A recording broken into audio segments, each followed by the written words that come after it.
Assalamualaikum warahmatullahi wabarakatuh.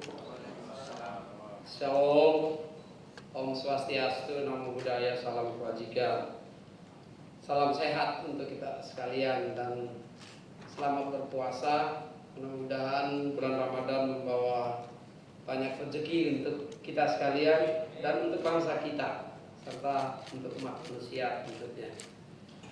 Yang saya hormati para pejabat tinggi media dan Pratama Kominfo yang hadir, ada Pak Semi, ada Pak Anang, ada Pak Bambang, dan rekan-rekan Kominfo, rombongan Kominfo dari Jakarta.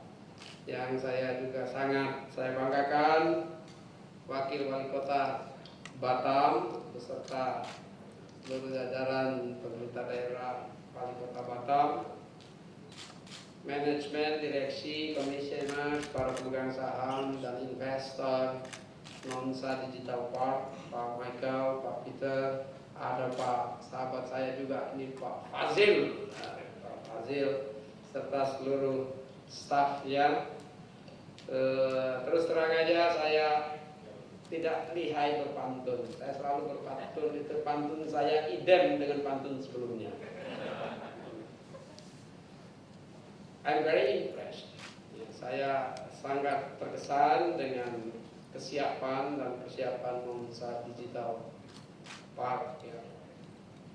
Ini salah satu respons sektor privat terhadap akselerasi transformasi digital yang dicanangkan Bapak Presiden.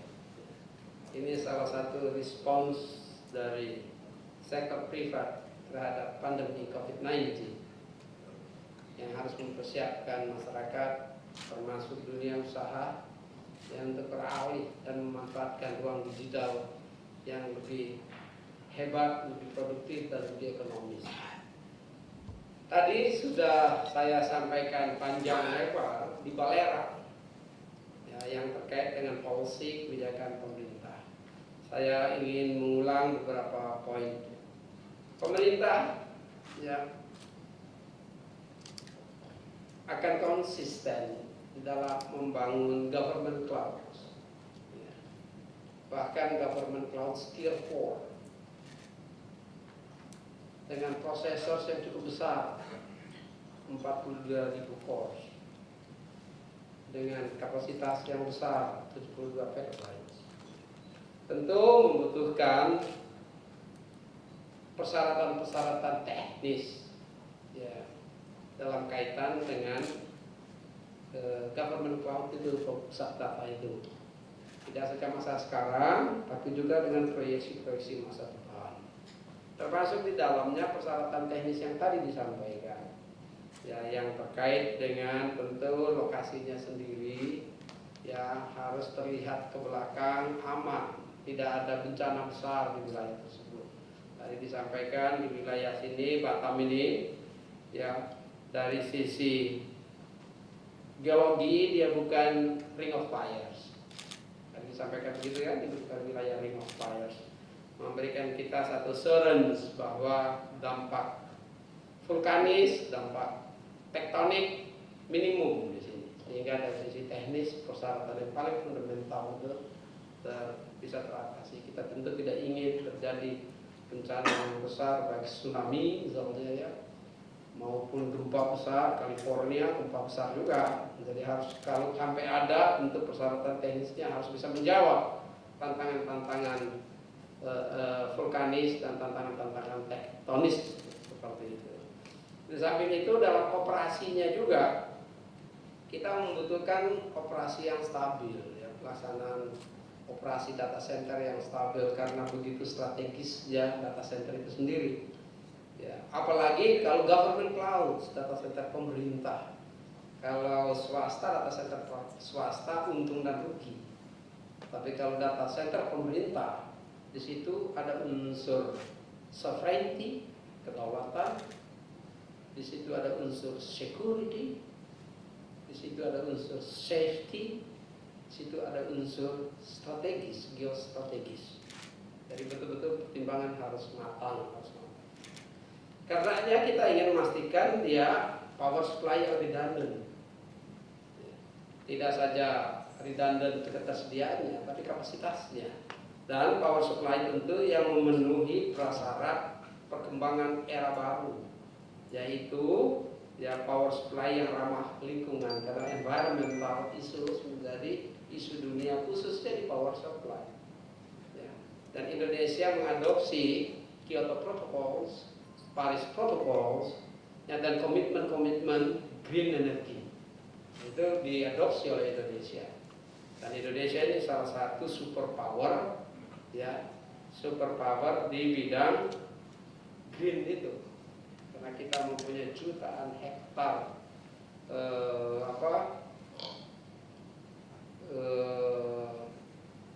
hutan bakau, ya, mangrove dan lain sebagainya, yang mempunyai superpower ini green credit, ya, gede besar kita harus manfaatkan. Tadi salah satu sumber power yang diusulkan itu adalah dari solar, matahari. Jadi redundancy power supply. Nah, kita bisa hitung saja kebutuhannya. Kalau satu data center perlu 20 mega, ada 5 aja 100 mega. Dan kalau redundant, ya, berarti double atau triple keperluannya. Jadi memang kebutuhan power supply besar. Ini nanti secara teknis silakan, tapi power redundancy power supply dan uninterrupted power supply serta green power supply itu penting karena dia terorientasi ke depan. Yang kedua pasti akses road, karena ini strategis, maka tentu kita harus pastikan gerakan akses yang memadai dalam kaitan dengan safety dan security. Dan itu akan menjadi perhatian yang penting. Jadi gimana terdapatnya power supply yang memadai. Dan saya kira dari syarat-syarat teknis tadi disampaikan bagus, ya. Tapi bukan saya yang memutuskan kalau yang terkait dengan teknis. Karena kalau yang terkait dengan teknis kita harus mengacu pada professionals. Nah, dalam hal ini tim yang akan menentukan persyaratan teknis. Mungkin nanti juga yang menjadi pertimbangan saya adalah geostrategis. Geostrategis itu terkait dengan sovereignty, masa depan, keamanan, dan keselamatan.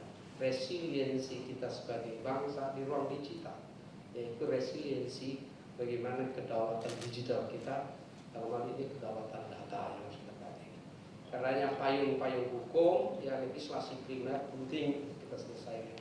Saya berterima kasih kepada komitmen pemerintah secara khusus Bapak Presiden, ya, dan komitmen parlemen dalam satu proses politik untuk memastikan Indonesian General Data Protection Regulations atau Undang-Undang Perlindungan Data Pribadi bisa kita selesaikan secepatnya. Karena itu juga berkaitan dengan data dan data flow. Nah, data flow menjadi isu besar dunia, cross border data flow. Kesepakatan di Tokyo misalnya menyampaikan flow of data with trust, which is good, with trust. But then the question is, what is trust? Apa itu trust? Apa itu saling percaya? Saling percaya dalam kaitan dengan hubungan antar bangsa adalah protokol atau aturan, mekanisme yang diterima secara bersama, ya, and acceptable flow data protocols. Nah, ini sekarang yang sedang dibicarakan. Karena apa? Data berkaitan dengan sovereignty satu bangsa, data berkaitan dengan security, safety, dan resiliensi satu negara. Ya, ini makanya kita harus penting sekali. Tadi saya buat analogi, urusan data ini kan nggak bisa kita lihat, nggak bisa kita pegang, nggak bisa kita cium, ya nggak bisa semuanya. Tapi dia real, dia ada. Nah, kalau buat analogi dengan yang fisik, itu mobil. Mobil harus ada BPKB dan STNK. Tadi disampaikan data kita sudah bertaburan kemana-mana. Ibaratnya mobil sudah dikendarai berbagai orang. Tetapi hak atas mobil siapa yang punya? BPKB. BPKB. Siapa yang megang BPKB? Siapa yang punya STNK. Data boleh bertaburan kemana-mana, tapi legal title, ya, data tetap ada di Indonesia. Nah, dalam kaitan dengan itu, saya senang sekali mendengar semangatnya Pak Peter tadi, bagaimana ya agar membangun pusat data nasional kita, termasuk nanti rencana membangun pusat data di Indonesia baik oleh sektor privat maupun oleh pemerintah dalam mendukung electronic government, ya, yaitu repatriasi data. Bagaimana data yang sudah pergi kembali dan mendapatkan BPKB yang sah, payung hukum yang sah dalam tata kelola dan bisnis data itu sendiri, sehingga dia mendapat manfaat tidak saja untuk pusat-pusat datanya, tetapi tata kelola datanya. Nah, ini barangkali visi ke depan yang harus kita jaga bersama. Tetapi kita harus ingat, kita adalah bagian dari dunia. Karena kita adalah bagian dari dunia, maka tentu kerjasama bersama bangsa-bangsa lain harus dalam tataran yang memadai dan saling mutual benefit, saling memberikan manfaat. Itu barangkali konsep dasar yang saya sampaikan. Terkait dengan tempat di sini sendiri, ya ini tidak saja pusat data, tapi digital park terkait dengan banyak hal tadi, ya termasuk dengan animasi dan semua aktivitas. Di sini juga ada akademi, ya digital academy, apa membangun atau membuka pelatihan-pelatihan digital di sini. Indonesia, pemerintah Pak Jokowi secara sangat serius dan membangun secara masif ICT infrastructure, ya, upstream infrastructure di bidang digital. Di saat yang sama kita harus sebagai bangsa yang memanfaatkan downstream digital itu sendiri, yaitu hilirisasi daripada digital itu, ekonomi digital. Ya, kita, Pak Peter menyampaikan harus menjadi tuan di rumah sendiri, di bangsa sendiri. Tuannya itu dengan menguasai, ya, downstream digital space, ya, ruang hilir dari digital itu sendiri, termasuk dalamnya data dan digital economy. Pak Michael mengeluarkan gambaran tadi bagaimana pertumbuhan digital ekonomi kita double digit, 33% pertumbuhannya dari sebelumnya. Dan digital ekonomi bertumbuh positif, apalagi karena COVID. Salah satu sektor, ya, informatika adalah sektor yang bertumbuh di double digit di Indonesia pada saat sektor-sektor lain justru mengalami kontraksi, bahkan kontraksi double digit. Dan memang terjadi secara real migrasi aktivitas masyarakat.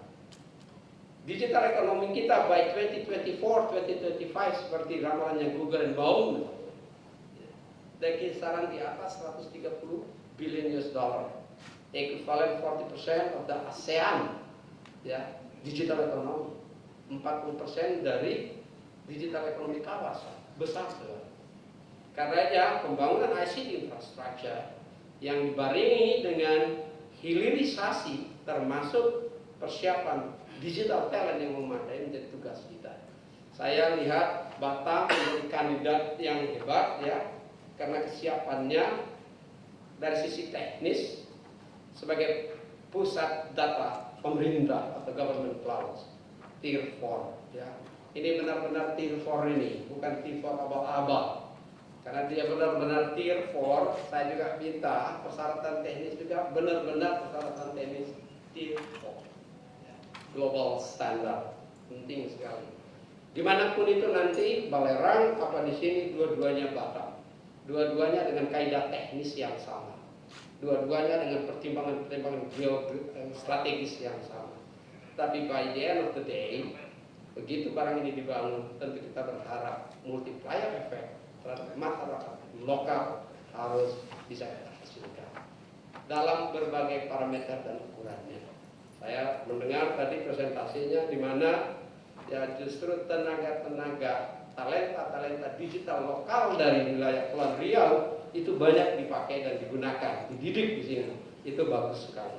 Dan semangat yang sama kita tularkan pada pemerintah daerah lainnya di Indonesia, di 34 provinsi atau 33 provinsi yang lain, 513 kabupaten kota lainnya, melengkapi 34 provinsi dan 514 kabupaten kota untuk punya semangat, ya, yang sama untuk membangun dan mengisi ruang digital yang bermanfaat bagi bangsa dan negara kita.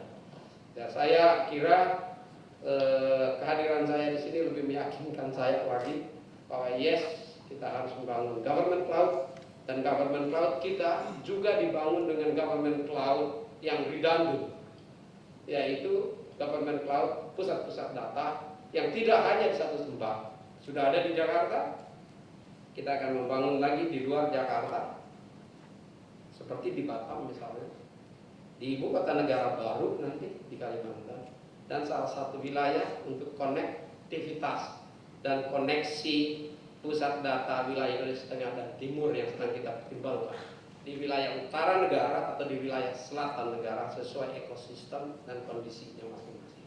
Karena dua-duanya menjadi ring of fire. Baik di utara ring of fire, di selatan pun ring of fire. Dan saat ini gelar backbone fiber optics kita berada di utara dan berada di selatan, bukan di tengah. Karena kalau di tengah kita melewati palung yang dalam, 9.000 meter palung yang ada di Maluku. Jadi kita harus mencari wilayah yang dan sudah terbangun. Kita mempunyai konektivitas utara fiber optik dan kita mempunyai konektivitas selatan fiber optik yang menghubungkan Indonesia Timur, Tengah, dan Barat. Nah ini penting karena ini apa? Inilah jalan tolnya pusat data. Kalau tidak digelar fiber optik ya macet barang itu, nggak nyampe datanya, berhenti. Ya. Jadi pertimbangan-pertimbangan geostrategis baik domestik maupun regional akan menjadi perhatian kita. Dan data adalah the new oil. Data itu the new gold. Sumber daya baru yang nilainya jauh lebih besar. Minyak dari minyak dan gas bumi, bahkan dari emas, intan berlian. Karena marilah kita tata kelolakan itu dengan baik. Saya akhiri dengan menyampaikan terima kasih banyak kepada manajemen dan seluruh staf Nongsa Digital Park. Saya makin diyakini bahwa Batam sangat berpotensi menjadi pusat data pemerintah, tetapi pekerjaan-pekerjaan rumahnya harus kita selesaikan bersama. Saya akhiri, terima kasih. Assalamualaikum warahmatullahi wabarakatuh. Pantun saya idem dengan pantun